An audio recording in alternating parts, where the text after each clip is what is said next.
danna subscribe, sannan sai ku danna mana alamar ƙararrawa domin samun sababbin shirye-shiryenmu a kan lokaci da zarar mun ɗora.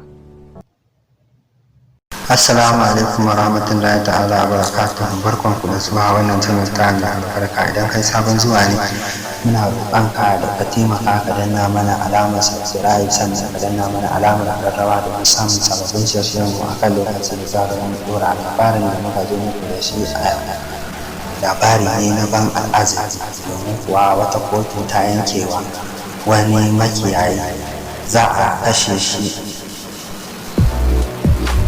akan an kama shi da laifin kashe ɗansa kan naira miliyan 1. Wata babbar kotu a Yola na jihar Adamawa ta yanke ma wani makiyayi hukuncin kisa bayan ta same shi da laifin kashe ɗansa na cikinsa mai shekara 5 saboda naira miliyan 1.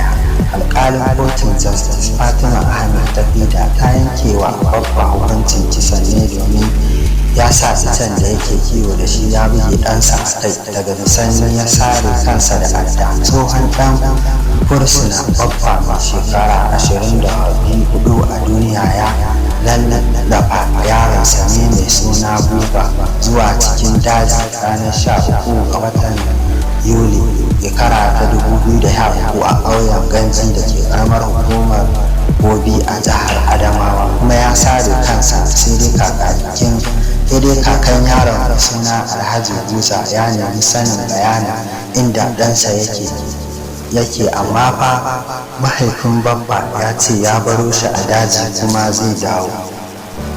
Daga bisani ne kakan nasa ya matsa wa ɗan akan lalle sai ya ya nemo masa cikarsa, domin kuwa har tsawon kwana nawa bai dawo gida ba, bayan kuma bai saba yin haka. A nan dai takura masa a kansa ta yadda suka je jejin suka yi ta kararewa ba su samu shi ba.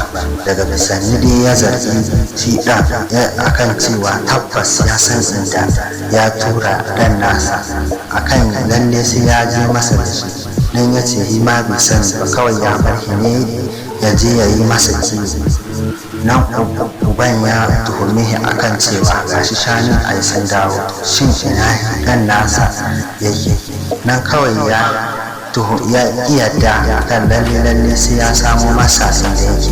A nan yake ba shi labarin aiga abin da ya sa tambar kuɗi ne miliyan 1, shi kuma hakan ya ba shi hauri ne ya sa itan da yake kiwo ya kashe shi, sannan kuma ya yanke masa kai. Daga bisani ne wannan kaka nasa ya ce tun da haka ne ma wata ran za ka iya kashe shi. Nan take ya sanar da hukumar 'yan sanda da suka zo suka kama wannan mutum.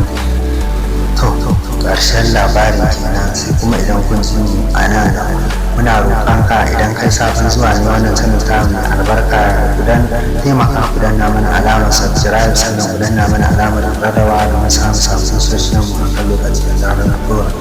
Kasance da wannan channel ta mai albarka mai suna Arewa Zauren Arewa.